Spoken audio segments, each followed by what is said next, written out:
Hello and welcome everybody to Game 3 of sixjaxViBE versus Team Dignitas' ToD here on Xel'Naga Caverns. Spawning here in the bottom left corner as the green Zerg, we have sixjaxViBE. Spawning here in the top right position as the blue Protoss, we have Team Dignitas' ToD. It has been a pretty exciting series of games so far, as in Game 1 we saw ToD go for a very nice timing attack, was able to disable ViBE before he managed to get economy going on that ever so necessary third base when you're going up against those two Protoss, the two base Protosses. And ToD just managed to get in there and deal a lot of damage before ToD could get that third base up and running, putting him in a very, very good position for an early win. But of course, in Game 2 on Tal'Darim Altar, which is a bigger, much more spread out, macro-oriented map, ViBE was able to fast expand to 2 bases, getting to a total of 3 bases quite fast, and ToD just didn't get that much harassment in. He managed to go for a little bit of early Dark Templar harass, but ViBE was more than prepared for it, threw down those early Spore Crawlers and was able to defend them quite easily after ToD had sunk a lot of resources into getting Dark Templar up that early. So ViBE was in an excellent position, able to just win on a macro game. Absolutely incredible macro while microing. Absolutely incredible micro in Game 2 from ViBE, and on top of that, he just never dropped below like 190 food. Like, as stuff was dying, he was already rebuilding stuff. It was absolutely ridiculous. Absolutely amazing play there by ViBE. Now here on Xel'Naga Caverns, this is going to be a very, very interesting thing to watch, just because Zerg, I feel like, are kind of changing their style on this map. It used to be that Xel'Naga Caverns was generally considered to be a very balanced map. It was generally considered to be pretty balanced. It can be a little bit tricky to take your third expansion on this map for all players, but but more recently, it's starting to come a little bit more into light that this map tends to favor a little bit onto the Protoss and Terran side of things, especially Terrans. Even in Terran versus Protoss, Terrans I think are usually given the slight advantage on this map. That is because this gold expansion here. If you take this gold expansion as your third, you get a fairly early game boost that is ridiculous. You get this huge boost in the mid game, and if you just place a planetary fortress here, or if you just have your Nexus here, if you're Protoss, and you just have your giant Protoss death ball of an army stationed here, there's really not a whole lot that Zerg can do about it. And so, in the meantime, Zergs have a lot of difficulty tending to hold this gold expansion, especially if a player, a Terran or Protoss, has taken this gold expansion, just because, well, their entire army is just right here, and they're able to just come in and basically do a lot of damage. Zergs tend to do best when they're allowed a lot of attack paths, and because they have very, very fast units, so they like to have a lot of different attack paths. But with a map like this, that's kind of like you're either forced down this narrow path or this narrow path, and there's a giant army that can just be right here, or a unit spawning right there, or a planetary fortress right there. It can definitely be very, very difficult for Zerg to hold this map. So, we do now see, of course, that ViBE has gone for that pool first, threw down that gas, mined up that 100, looks like he's going to be mining up that 100 gas, and continuing to mine a little bit, still has one harvester on that gas geyser. I always kind of like that. It means that you keep getting a little bit of gas income, so you're still making use of this extractor, but you're not sinking 3 drones into it, because you generally don't need that much gas as a Zerg in the early game. Now from ToD, we have seen 3 gateways go down. At this time, he is currently mining on a couple of expansions, and oh my god, I am getting chat messages, and that's no good. Gotta disable that sound, and I can't figure out how to do it. Hang on just 1 second. Bam, there we go. G-chat closed. I'm trying to cast right now, guys. Friends aren't important. StarCraft is important. Alright, anyway, jumping back into this game, what was I saying before that? I don't remember. We're now seeing the drone transfer here from ViBE. I'm the worst caster ever. I'm just terrible. So terrible at this.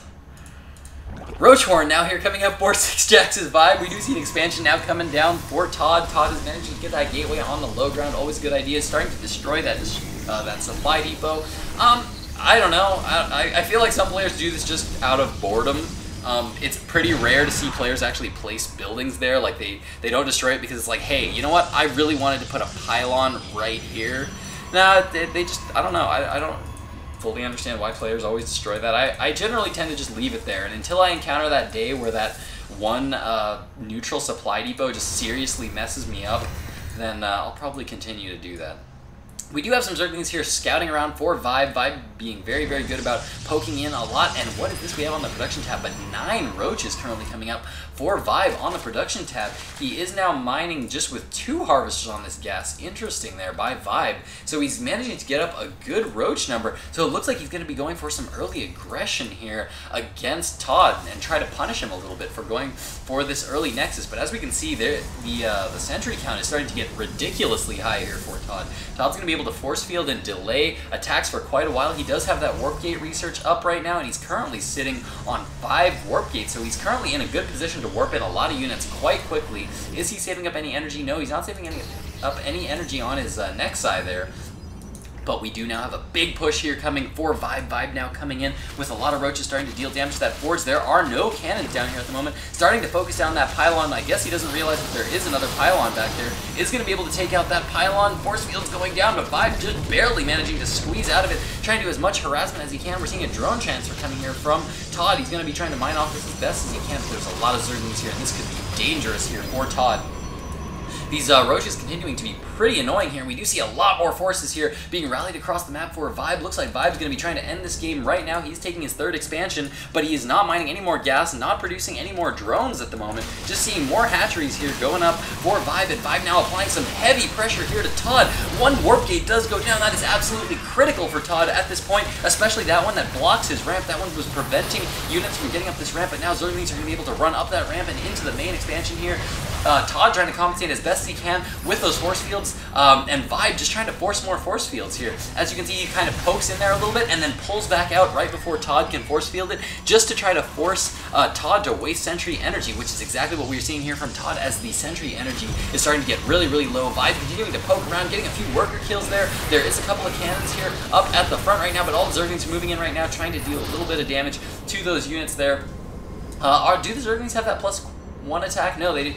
In the past 2 games, we saw a quick +1 come out of ViBE, but in this game, we saw a little bit slower of an attack, +1 attack timing there from ViBE. We do see more Zerglings here surrounding from the back while roaches try to push forward. These roaches are starting to look a little bit cornered in the back of the base there, but they were able to do quite a bit of damage there. Let's see how much damage exactly they did. They weren't able to get too many worker kills. Only 4 worker kills there for ViBE. Did manage to take out that forge, managed to take out a gateway there, and slowed ToD from getting too much mining going on this expansion for a while. And in the meantime, he got up his 3rd base. We can now see that he's now going to be going for another big attack, though. This is kind of an interesting style of play here from ViBE that I'm actually kind of liking. It's almost like a constant pressure that ViBE is continually applying pressure by getting a lot of units, while he kind of slowly gets his economy up and going. Now this is going to be an interesting move here from ViBE. It's much, much more common for Zerg players to get up their expansions as fast as they can, get them all fully mining as much as they can, and then all of a sudden surge forward with a huge surge of units, big swell of units, and just attack and overwhelm your opponent with your amazing economy. But instead here, we're seeing a completely new style from ViBE, where ViBE is applying a lot of pressure with the units he has, while he just kind of slowly gets his base, his mining kind of takes his time, and these destructible rocks are still going down here for ViBE. In the meantime, a lot of stalkers are now coming in with sentries, and a couple of zealots here starting to focus down that hatchery. ViBE trying to move his zealots around, or his Zerglings around rather, to get a good surround. He does manage to actually get a very, very good surround on those units here, but nice force fields going down, preventing a lot of roaches from dealing much damage, and ToD actually in a very, very good place here with this attack. Those sentries are starting to look very, very low on energy, but there is a pylon in the back, and ToD's continuing to warp in more units. Will ViBE be able to hold this? This is going to be extremely difficult for ViBE to hold. ViBE doing some nice burrow micro. There is no robotics facility up yet. Robotics facility just now starting for ToD, as he has just now realized that ViBE has that burrow ability, and he has no way of scouting that, and that is going to be ridiculously hard to hold off, just because, well, ViBE basically has unlimited roaches. Anytime his roaches get weak, he just burrows them, regains that health, and that is exactly what we are seeing ViBE do here right now. But a lot of damage is being done here by ToD in the meantime. So far, 9 workers killed here for ToD, and the 3rd expansion has gone down. There is not much mining going on at that natural, as opposed to ToD's base, which is mining quite a bit here, but those roaches continuing to be very, very annoying, burrowing those up while they heal up. Look at them heal up so fast. But if you check out the mining here for ToD, ToD is actually mining much, much better on his expansion here. ToD looking in an absolutely incredible spot here, moving in with a lot of stalkers here, so much. Stalkers moving in, force fields going down that ramp, preventing those roaches that were healing up from coming in and dealing too much damage. Workers now being pulled offline, more roaches coming in here for ToD, and ToD looking like he's in an absolutely amazing position. Gonna make a big comeback here from his loss in Game 2. It looks like he might be able to take the series. Yes, the natural expansion goes down here, and things are not looking good for ViBE, as ToD has now surpassed him in the food count. He is now at double the food of ViBE, and is now force fielding a ramp while he finishes off all the forces down here on the low ground. Such amazing micro here from ToD, such good force fields going down, and such good unit composition, really. Early on, he was going for a lot of Zealots to absorb damage, but now he's just basically going pure Stalker. Still has a few Zealots here that he's maintaining to take damage from those roaches, but with so many Stalkers here, this is just going to be so hard to deal with here for ViBE, especially when he's only mining on one base. If we check out the Harvester count right now, only 20 Harvesters to the 52 Harvesters from ToD. So it looks like ToD is going to do pretty well here, and especially once this Observer moves across the map, which it is right now. Once it gets here, it's going to be pretty much GG from ViBE, and there we have the GG going down for ViBE. That means that ToD has managed to take this best of 3, getting a few more wins there for Dignitas, potentially putting him up into 4th position. I'm not 100% sure on that. You would have to check out the actual standings. You can find out the actual results and the current standings of this tournament by just Googling Evil Geniuses Masters Cup. It'll come up. And it's been an absolutely amazing series so far. Super excited for more games to come. So thanks for watching, guys. I hope you guys enjoyed this cast. If you do, please tune in next week, as I'm going to be live casting my first ever event. So excited for that. It's going to be next Monday. That is September 19th, as well as September 22nd at 7 p.m. Eastern Time. It is going to be for the Amateur StarCraft 2 Team League. I'm going to be giving some more details about that shortly. They have a very interesting way of doing their tournaments. It's all team-based, and it's all levels from gold to masters. So it's going to be cool. It's going to be a lot of fun. I'm really excited for it. So please tune into that. Please do all the commenting and all the good subscribing, because I heart my subscribers oh so much. You guys are the best. And again, thank you guys so much for watching, and that is going to do it for me, guys. Glitch out.